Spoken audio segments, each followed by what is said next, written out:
Hello and welcome to our special coverage, post-poll war game as we are calling it. Maharashtra and Jharkhand have finished voting, which means the battle for 2024, the final fight, the counting on Saturday. We are plotting the various scenarios and we're now going to tell you, Rahul and I and Preeti, what exactly is happening in terms of the poll of polls. What are the polls saying for Jharkhand and Maharashtra? Now, I just want to tell our viewers that C-Voter, for example, has decided they'll show their Maharashtra results tomorrow. And I think there is a lot of good sense in it. The logic behind this is a single-phase election, very big poll. There's been no phases in this, and therefore, to take time for the final vote percentages to come in, to have the opportunity to sample once again tomorrow morning and collate data till late in the evening is prudent, also because there hasn't ever been an election in Maharashtra with 6 separate parties. There were 4 parties earlier, you got 2 additional parties, and therefore taking some time is a good idea. It doesn't mean necessarily that it will completely be correct, but it means that the chance of error goes down because you've had more time out in the field. So that being said, let me take you through what the poll of polls, or what the pollsters who've stuck their neck out and given their projections, what are they saying for Maharashtra. So we'll take it one by one. I don't necessarily think many of these pollsters are credible, but since everybody wants to know numbers kya hai, so here it is for what it is worth. Matri says the Mahayuti will be between 150 to 170, the MVA between 110 to 130. People's Pulse says 175 to 195 for the Mahayuti, which means a massive landslide. In fact, the MVA crashes to between 85 and 112. P Mark says 137 to 157. 126 to 146 for the MVA, which is the India Alliance. Lok Shahi, 128 to 142. MVA between 125 to 140. So Lok Shahi is basically predicting a very tight election, and the difference there is that others become more prominent here, being between 18 and 23. And then there is the Bhaskar poll, which is done by their internal network, which is saying 125 to 140 for the NDA, 135 to 150 for the Mahavikas Aghadi. So that's the one poll that's predicting that the Mahavikas Aghadi, the India Alliance, will do well. One poll predicts a completely fractured, Mahamess kind of mandate. The other 3 are predicting a comfortable, not comfortable, but lead for the NDA. The lowest being 137, the highest starting range being 175, going up to 195. Rajdeep, what are you making of this? What am I making out of it? There are 2 scenarios which are emerging. It appears as of now that either you have a hung assembly or you have a huge, a clear Mahayuti win. I don't see any of the polls giving a clear MVA victory. And I think that is fairly representative of the general mood in Maharashtra. That because the Mahayuti had a clear narrative across the state, if that narrative has worked from Marathwada to Konkan, which is, I believe, Ladki Bahini, getting in more women voters, and we've seen whoever gets more women wins elections. That's the inexorable law now of politics. Then it's a victory to the Mahayuti. If, on the other hand, as Preeti and I saw a lot, seat-by-seat contests, then my view is you could have any of those scenarios where independents will be hugely valued. Every independent in Maharashtra will come with a price tag.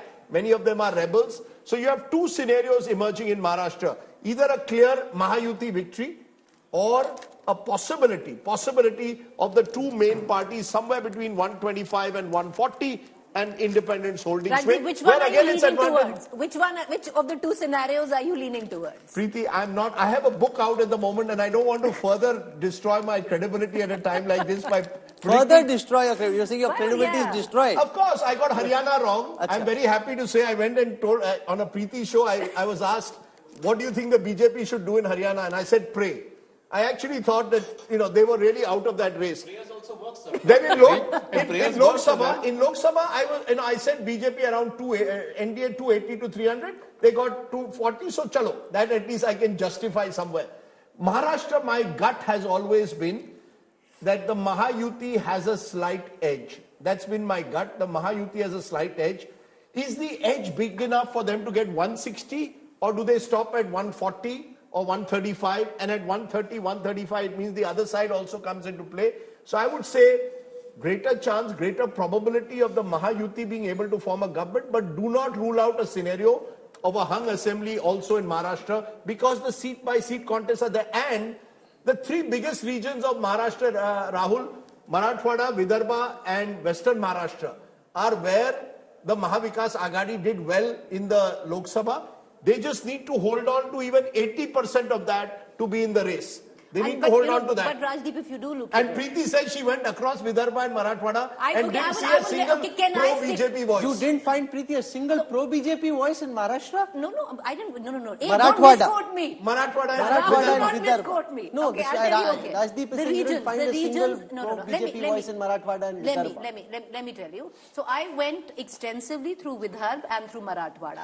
Marathwada as a region, I can actually stick my neck out. It's seeing a highly polarized contest. The BJP would hope it would become an OBC versus Maratha contest, but the BJP has actually given Maratha candidates there. So that kind of, polarization is not happening. So yes, in Marathwada, I do feel the Jarange factor is huge, and I was there on ground. It was difficult to find a pro-BJP voice because if you hear Mr. Jarange, he only targets Devendra Fadnavis. You will find pro-Eknath Shinde voices. Because if you look at the 8 Lok Sabha seats in the Marathwada region, only one was won by the Mahayuti, and that was the Aurangabad seat. And that was won by the Shiv Sena, which is the Eknath Shinde faction. So Eknath Shinde is popular, but in Marathwada, you will find it difficult to find a pro-BJP voice. Let's shift to Vidarbha now. Vidarbha, after 75 direct one-on-one contest between the BJP and the Congress, 36 of them lie in the Vidarbha region. What do you hear a lot? This is an area where you actually see farm distress, Rahul. You see people talk about soya bean prices, cotton prices. You hear them talk about high urea prices, where the women will say, Ladki Bahini ek haath dete, do haath lete. That the inflation is high. You hear all these voices. But you also hear Apaksh. I heard a lot of places where I heard, voices which talk about independence. Now, let me tell you, in Vidarbha, where you find pro-BJP voices. 6 seats in Nagpur. Huge amount of support coming in. Chandrapur, 6 seats in Chandrapur. The urban pockets of Vidarbha resound where BJP voices are concerned, but the minute you make that urban to rural shift, in the rural area, yes, I will say it, I found it very difficult to get pro-BJP voices. Amitabh Tiwari, what do you make of the numbers put up by the polling agencies that have put out their numbers? I'll just correct. Apaksh does not mean they'll go for and vote for independent. Apaksh means they're undecided. We don't care about politicians. No, they say Apaksh ke haath jayenge. What do you? Apaksh ke paas jayenge. They say independent. This means they are like voters which are yet to be swayed. I will but not go to the extent. Apaksh could mean someone who's not from the major parties. And therefore could be contesting as a rebel. Can I give you an example here? Yeah. Chandrapur, one of the 6 seats in Chandrapur, you have the BJP local leaders, and Raja, they are actually campaigning for an Apaksh. They are not campaigning for the BJP leader. They are actually going and campaigning for the Apaksh. So therefore, you get what I'm saying. If you see the numbers and if we put it up here, you see the range of BJP. What is the range of BJP? I think it's almost 125 to 195. The lower end of a poll is 125 and the higher end of People's Pulse is 195. Big range. Others and independents, lower end 2, upper end 25. Big range, 2 to 25. And if you see MVA, it is 85 to I think 150. Big range of estimates from opinion pollsters, which means that there is a confusing signal. It could be even a tighter election. It could be a one-way election like 195. It could even be a 140, 150 election for MVA. But if the MVA is winning, nobody is predicting more than 150. So in a tighter election, probably the probability of MVA doing well is high because the index of chemistry of the alliance is better. Their vote transferability. Joining us on this broadcast, one-time pollster, now BJP leader, Rajya Sabha MP GVL Narsimha Rao. With us also on this broadcast, we've got Seema Malik from the Sharad Pawar faction of the NCP. And from the Shiv Sena, we have Sushil Vyas. GVL Narsimha Rao, to you first. Pollsters seem slightly divided about Maharashtra and even Jharkhand. Conflicting signals coming from the ground. In your interpretation and from all the data that you're looking at, how confident is the BJP that you've got Maharashtra and Jharkhand in the back tonight? Rahul, good evening to you, all the others on the panel and all the viewers. The BJP is very confident of winning a big majority in both the states. And this is not based on any poll assessments, political survey assessments, but this is more on political feedback from the ground. And also, from the experience in the last few years, I don't see voters giving indecisive verdicts. I think voters are giving very, very clear and decisive mandates. Look at Haryana. Nobody expected us to win, but we win, and we win with a big majority or a clear majority, unlike last time where we fell short of numbers. Look at Madhya Pradesh. We won, but we won with much bigger mandate than anyone expected.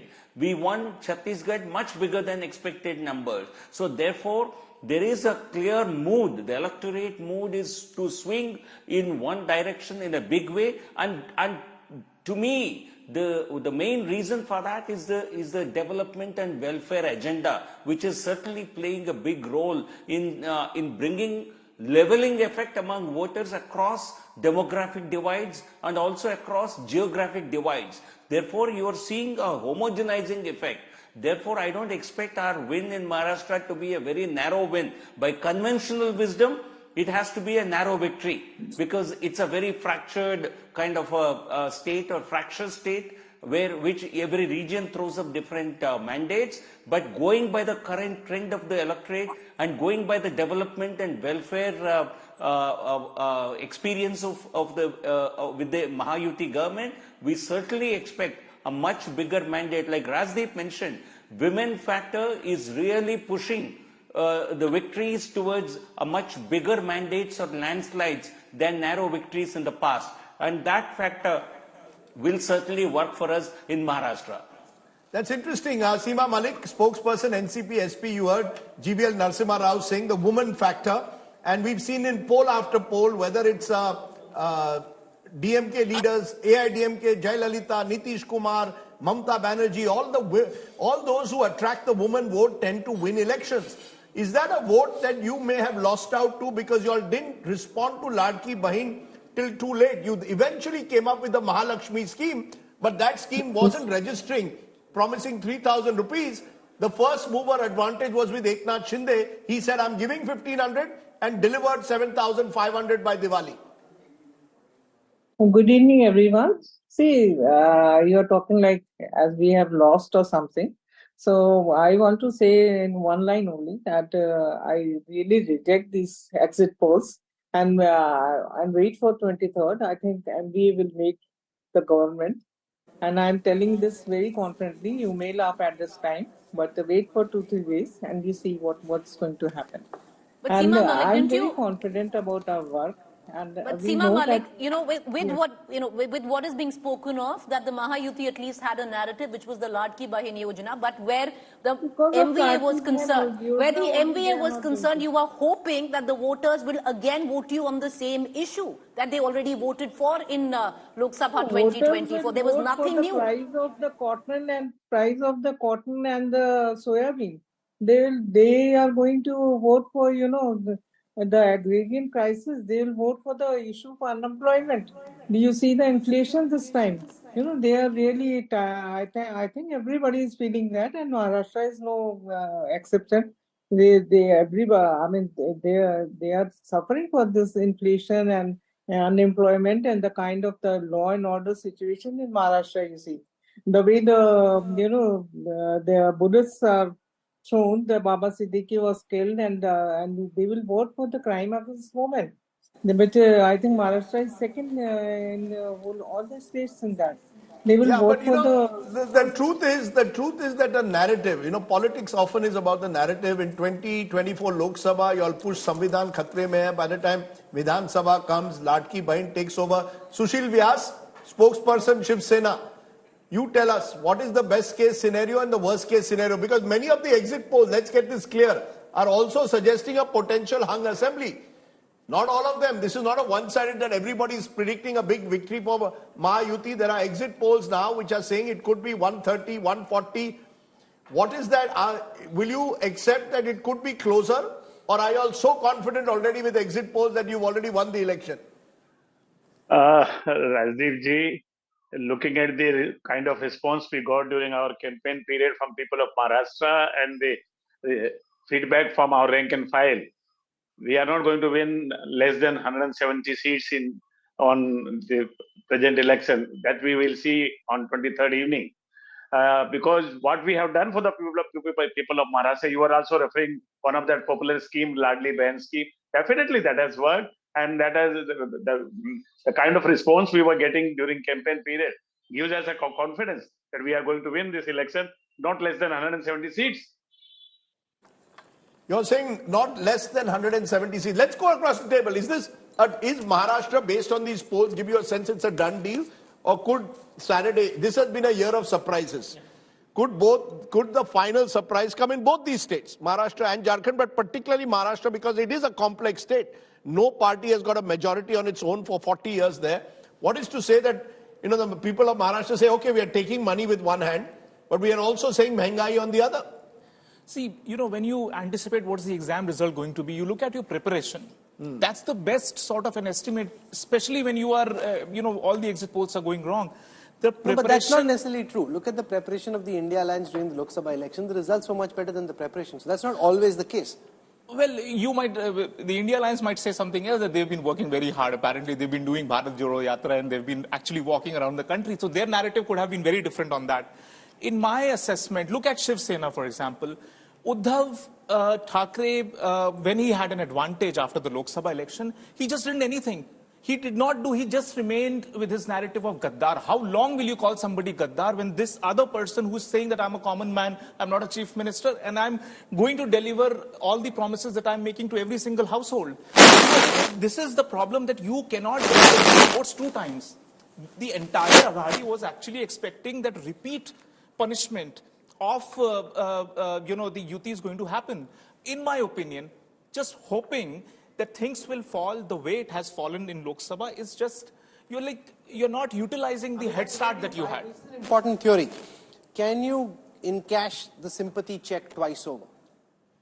I think even if you see in 2024 Lok Sabha election, in the battle between Shinde Sena and Uddhav Balasaheb Thackeray Sena, it was not even Stevens. It was not that one way Uddhav Balasaheb Thackeray won.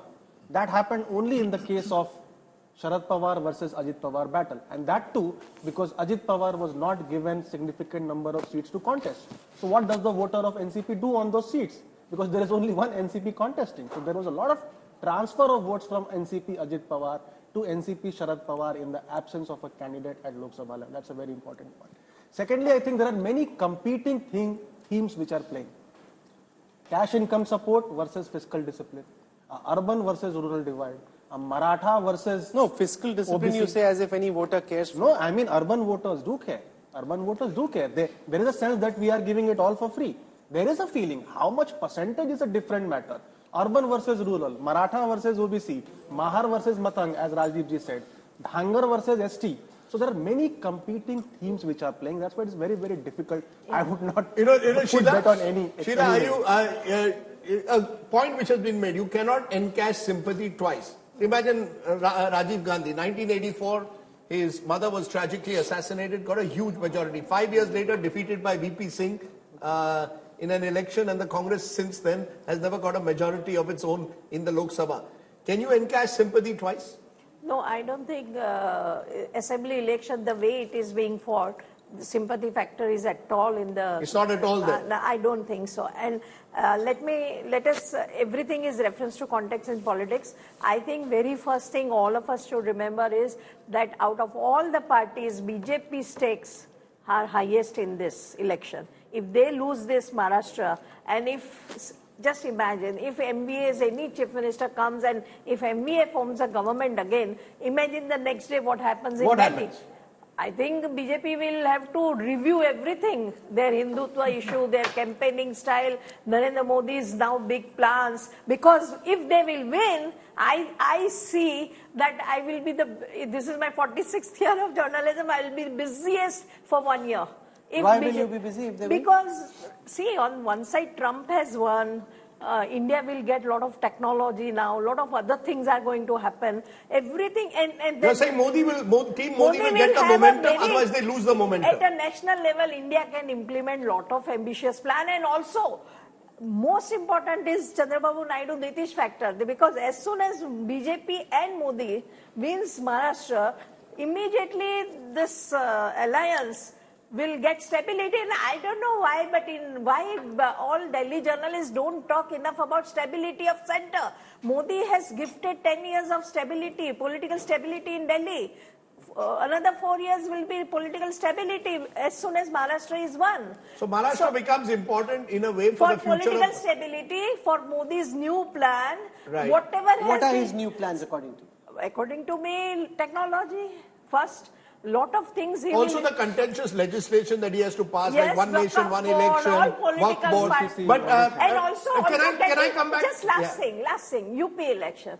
They will start as soon as they win or lose. They will start everything to do win UP, because without winning UP Assembly election 29 is there's also the crucial bypoles of UP. But Preeti, your sense? Did you sense? Let's talk about from the ground. When we went and met all these women, most of them were happy with Ladki Bahini. But as I said, many of them would say महंगाई बड़ी है, price of cooking oil बढ़ा है, एक हाथ से लेते हैं, which I didn't see in Madhya Pradesh. In Madhya Pradesh, it was clear. Shivraj Singh Chauhan ने पैसे दिए, we are very happy. In Maharashtra, they would always, and as one of my friends said, Maharashtrian बायका हुशार असतात. ते घेतात, पण ते तुम्हाला सांगतात की तुम्ही आम्हाला महंगाई कम करा. Did you get that sense that is Ladki Bahini, according to you, when you came back, a game changer like it was in Madhya Pradesh? Rajdeep, I have to agree. I think the Maharashtra women voters, because I extensively travelled in Madhya Pradesh as well, is more aware than the Madhya Pradesh voter. But having said that, in Madhya Pradesh, the Ladki Bahini Yojana wasn't something which was just bought in the dying hours of an election. It was already there, only the money was increased. And Shivraj Singh Chauhan was always looked at somebody who's friendly to the women, voter in Madhya Pradesh. So here, it might have been bought in the last minute. But having said that, Eknath Shinde, very, very popular. But Rajdeep, you said, can you encash sympathy twice over? I don't think so, because what I will watch out for in this election is, will the voters go back and vote again on the same issues that they did in elections 2024, Lok Sabha? And having said that, when you talk about the other issues which come into it, I have an issue with that, because what is it that the Mahavikas Aghadi has changed the narrative on? Exactly. Because you talk about soya bean, we talk about inflation, we heard it from whom? From the voter. We didn't hear it from the Mahavikas Aghadi. I'll give you an example. 3 days before campaigning closed, that was the day I was in that press conference of Mr. Kharge, where he announced 3 days before campaigning closed that if we come to power, we will start giving 7,000 rupees a quintal for soya bean. How did it come down to that? They should have milked that if they wanted to carry the narrative of the farmers. Giving compensation for 7,000 rupees per quintal of soya bean should have happened on day one. Okay. Instead of waving out constitution copies. So That's we've right. got, I couldn't agree with you more. We've got Yashwant Deshmukh now joining us from Seawater. Yashwant, you've decided along with your team to hold back the Maharashtra numbers for tomorrow. In the interest of transparency, can you explain to our viewers why you think it's important to hold back data for a day and not put out analysis for Maharashtra tonight? Well, for a simple reason that there are almost like 100 odd seats where the seat is, it's too close to call in that way in Maharashtra. And a lot of data is close still to coming call. through. Yeah, exactly. So we are just trying to make sure that we get enough samples from all the regions to make sure that we take the call correctly. Because as you know, it's not about one single state. It's like 5 different states going to the poll, and the contest is so different in each and every regions. And particularly, I am trying to particularly see the trends from Marathwada and Vidarbha. If there is a significant reverse swing that is coming in during the assembly elections, and what kind of impact it can have on the seat share. So yeah, we were very clear. No, about so okay, in the data that you've got so far and just assessing very initial trends, what can you tell our viewers about how, from your reading, Maharashtra is shaping up, Yashwant? Well, in the 3 political battles, Rahul, that is like the real Sena battle. It seems like Shinde is scoring over Uddhav Thackeray. in the Mumbai and Konkan region. They are two different regions. They are, I mean, Shinde is doing way better than what we would have expected him to. In the battle of Chacha Bhatija, the NCP Ladai, Sharad Pawar is kind of hammering down Ajit Pawar so far in our data, like anything in the Western Maharashtra. BJP is sort of making a comeback in North Maharashtra. Their vote share is, so far whatsoever we have got, it's impressive in that way.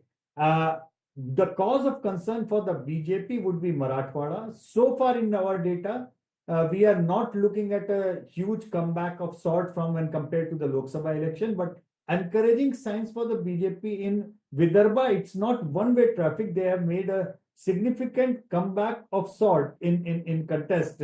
But how much the real number, actual final number will pan out, we'll know only by tomorrow, because a lot of interior data is still coming by. And at the state level, Rahul, the problem is it's looking like a dead heat, but it's not a dead heat at the regional level.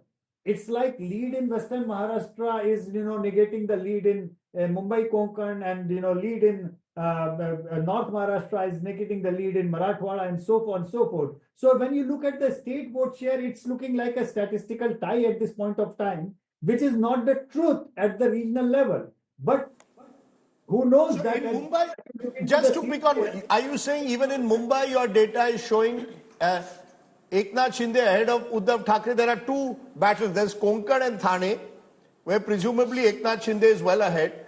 But in Mumbai city itself, in the sort of Marathi-dominated areas, are you seeing there also Eknath Shinde ahead of Uddhav Thackeray?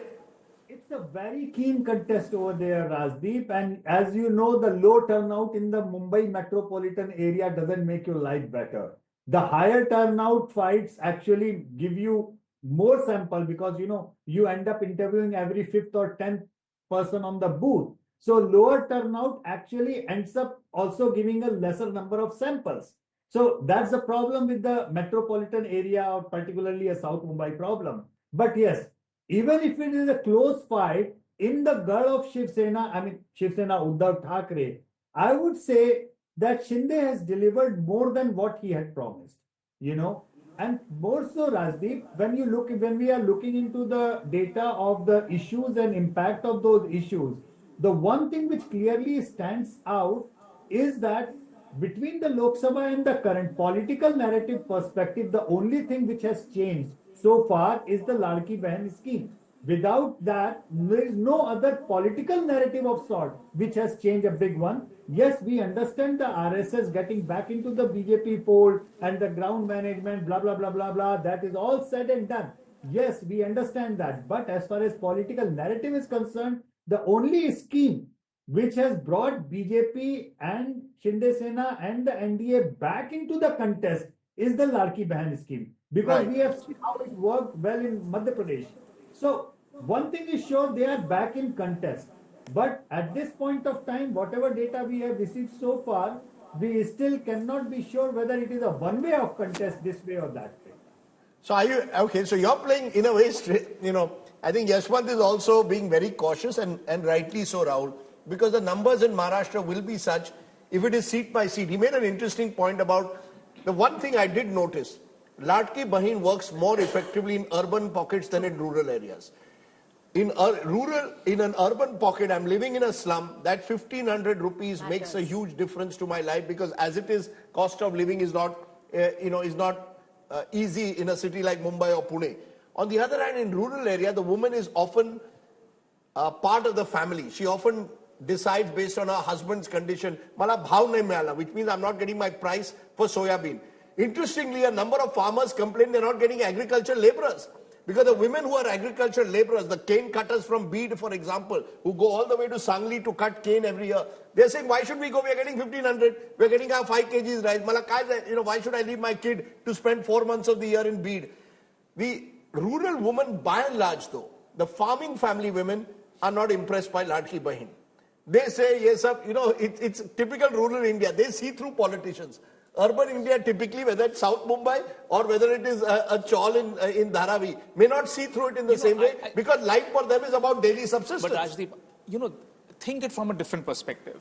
the Lok Sabha election vote share wise was extremely close, under 1% or so. BJP's thinking around Ladli scheme was, it will be net accretive. It is not going to take away votes.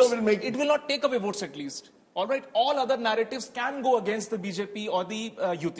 At least this narrative is a harmless narrative. It will only add votes. Right. So this was the thinking wherein they said, let us just double down, ensure that every door is knocked. Every door there is a promise, a simple message that, okay, we are going to give this money and give extra. If you look at the vote share in the Lok Sabha, it's just 43.9 for the India Alliance versus 43.5 for the BJP. But if you look at the seat share breakup, it's 62.5% of the seats on offer going to the India Alliance versus 35% going to the NDA. I think that's the point that Yashwant Deshmukh is making as well. That statistically, at the aggregate state level, it could look like a dead heat. But the moment you convert the votes into seats on the regional basis, then the gap could become apparent, which is also why Maharashtra is throwing up complex and complicated signals. The vote share gap during the Lok Sabha is just 0.4. The seat share gap, 30 plus 1 for the India Alliance, 17 for the NDA. Massive difference there. And even in seat share, if you convert into assembly segment, it will become 55-45. 152 versus 126. Yeah, 55-ish, 45-ish, almost. So again, that's a story there and also. That too, when you had like huge emotional wave on Maratha issue, huge, build-up of farm crisis. No, but because if of they botch it up, yeah. the Mahavikas Aghadi would have ruined a perfectly set up election, because to imagine to get 30 plus seats out of 48 in a Lok Sabha contest when PM Modi is on the ticket, then when you've got a localized election where you should arguably do better without PM Modi on the ticket, if the trend reverses, the point that Sheila Bhatt was making, that it changes the course of national politics from here on till 29. And the interesting part, both in Haryana and Maharashtra, Mr. Modi was not the central campaigner, unlike 5 years ago. And 5 years ago, you would find that when Mr. Modi was not on the ticket, the BJP would go down. In Haryana, they went down by as much as 21% between Lok Sabha and Vidhan Sabha. That's changed. But the problem is Rahul Gandhi copied Modi model. He stayed away from Maharashtra elections when he was needed more. He came only 3 days. It was astonishingly less. See, when you were charging up a campaign, you had to be there. And look at all the Congress leaders. They were busy in Wayanad. Helping and registering their presence. He went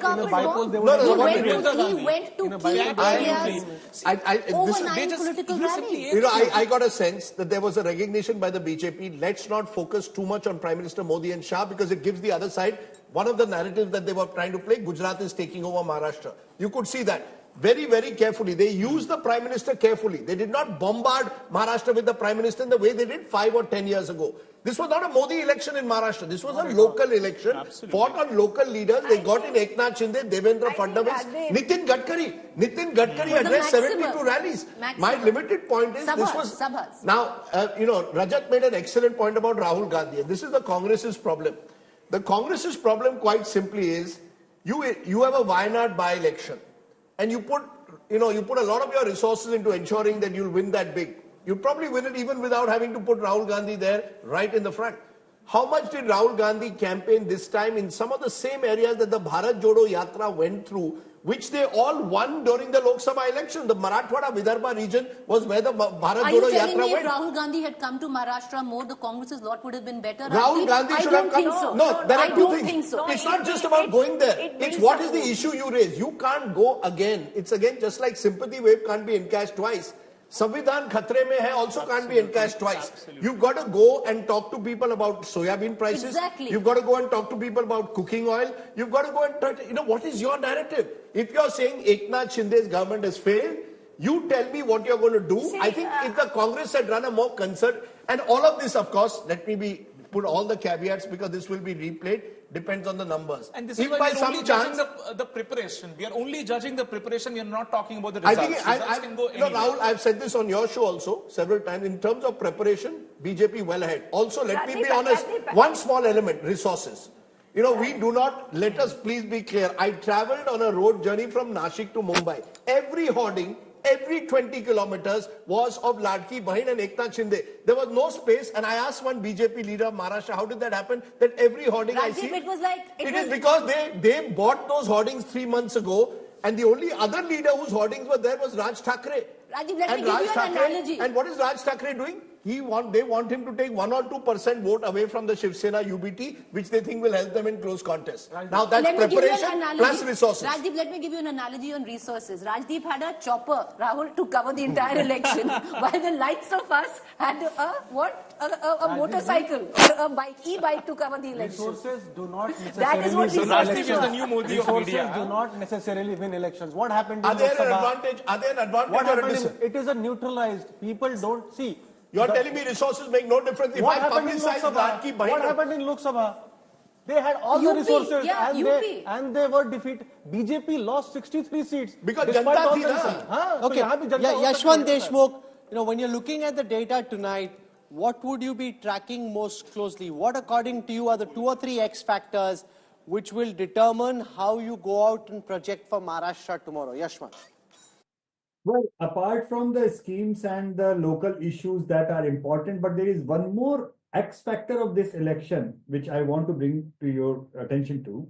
Rahul, out of the 4 established election symbols in Maharashtra, which have been established for decades, 3 out of those symbols were on the NDA ticket in the last Lok Sabha elections.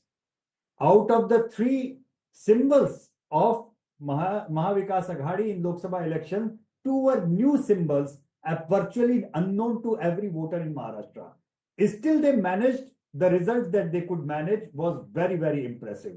And Rahul, a story which has not taken much of the media space is how many unknown candidates with symbols allocated to them were like Sharad Pawar's symbol, new symbol, or Bal Thackeray's new symbol, and they got not just 1-2 votes, but almost like 70,000-80,000 votes in Lok Sabha elections.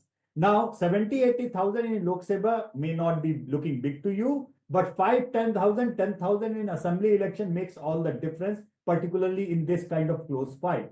What I am trying to say, a lot of opposition votes were also lost in this symbol mayhem during the Lok Sabha election. But now that the Lok Sabha elections were over, it's a new election. A lot of campaign of opposition has also gone down with the symbols, properly setting down with their supporters that, okay, this is their symbol.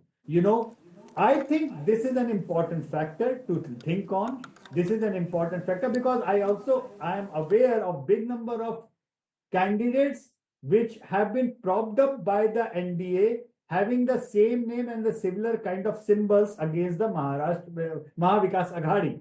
And though it would be a post-poll exercise to think on what kind of impact, because in exit poll, it's very, very difficult to get it. But our eyes on that, how much votes are going to others in different areas. And those others are going to be significant, not just in terms of vote katwa, the vote spoilers, but also this kind of confused voting attritions. I'll give you a great example, Yashwant. I'll give you a great example. In Tasgaon, R.R. Patil's son, Rohit Patil, is contesting. There are 4 other Rohit Patils there. Not only that, they look similar to Rohit Patil. They wear the same specs. You see a poster there. There's Rohit Patil with the Tutari symbol, which is the symbol of the NCP Sharad Pawar. There are 4 other Rohit Patils. And this is Amit Shah has done this many years ago. This is old Gujarat games. They once defeated, Waghela told me this story. They once defeated him in Godhra by putting up several other candidates with similar sounding names. It's not that it's not happened before. Even the Congress party has done it. This is part of politics. It's part of your political micro planning. My belief, why have I said Mahayuti always over the Mahavikas Aghadi? Because in micro planning, usually the BJP is a superior force than the Congress, and they have resources. That's my point about resources. Not that you can win, you'll buy votes, but it's the way you manage your GVL campaign. Narsimha Rao is with us. GVL, explain why the 23rd of November is important for the BJP in the national context. The fact that post the 4th of June, it seemed from the outside that some of the steam had been taken away by that verdict, which was a reduced majority. Some of that mojo came back post the 8th of October, when Haryana was won. Do you think it really gives the Prime Minister the opportunity to implement a more ambitious reform agenda if Maharashtra particularly swings or stays once again with the Mahayuti? Rahul, that's certainly a win always enthuses party and also improves confidence of the people, the electorate, the markets, and the industry. Certainly, electoral victory pumps in political adrenaline into the power policy making. Certainly, it's, every win is important. And but I wanted to actually differ with Rajdeep on the analysis about Haryana and Maharashtra, where Prime Minister was not the prime campaigner. That's not I don't think that's a correct analysis. He was the most visible and the most prominent campaigner in all the state elections, not just these two states, including Jharkhand. And also, don't forget, before 2014, before Prime Minister Modi became the Prime Minister, what was the BJP in Maharashtra? What was the standing of the BJP in Haryana? Did 2014 not become the turning point for the fortunes of the BJP in these states? We did not win even 2 assembly seats in Haryana before 2014. Here GVL, we are there GVL, with, just as a caveat, I'm not saying that Mr. Modi is not one of your star campaigners. And all I'm saying, and you can correct me on that, is that he was not, unlike in 2014 and 2019, where you put all your eggs in Mr. Modi's basket. This time, particularly what I saw in Maharashtra, is you also realized that you needed strong local candidates because the election had got localized. Do you agree with that? State campaigner. No, you see, there is a strategy for every election. There will be a strategy with Modi ji's leadership. Once the base has been prepared, in your cricketing parlance, possibly he has laid the foundation. He has already won double centuries, and thereafter you don't play the aggressive game. You will only play singles. So certainly there is a change of strategy with Modi ji's aggressive campaigning. We have reached as the dominant party in Maharashtra. Was it thinkable before 2014? Would you even have conceived BJP being the dominant player on the Maharashtrian polity? We are the single largest party in 2014, 2019, and we will be the single largest party in 2024. That's a huge change in the political landscape of Maharashtra. And therefore, do not undermine, just because we don't make him the biggest, just because we also highlight the local leadership or the local achievements, it does not mean that we are not putting the Prime Minister in the forefront. He is the main face of the campaign in both the states. Okay. You know, as I said, I think one of the things, the only election in the last 10 years where the BJP has been second best in Maharashtra was the Lok Sabha election of 2024. They were not even second best, they were really third best in a way. You know, they struggled. Second best, sorry. Congress was number 1 and the BJP was number 2, but the BJP's strike rate was lower than the Eknath Shinde group, for example. So I think the BJP realized their mistakes, they've course corrected. If these results hold in Maharashtra and the Mahayuti wins, Rahul, I think it's yet another example, like Haryana was, that the BJP is far more flexible and willing to course correct in comparison to the Congress, which believes one size fits all. And I think, again, the Congress will have to go back to the drawing board and ask itself, why has it not been able to build on the seeming relative benefits that it got in the Lok Sabha, if these numbers hold. A congressman had just sent me a message saying, you people are analyzing this election as if we've lost, we will get 150 plus. Now, that's what he says, but if these numbers are right, then he's going to have to answer the hard questions. 11 a.m. on the 23rd of November, everyone is entitled to think that they are right and that they are winning and that the others know nothing and that they're likely to lose, which is fine. That's just the way it is.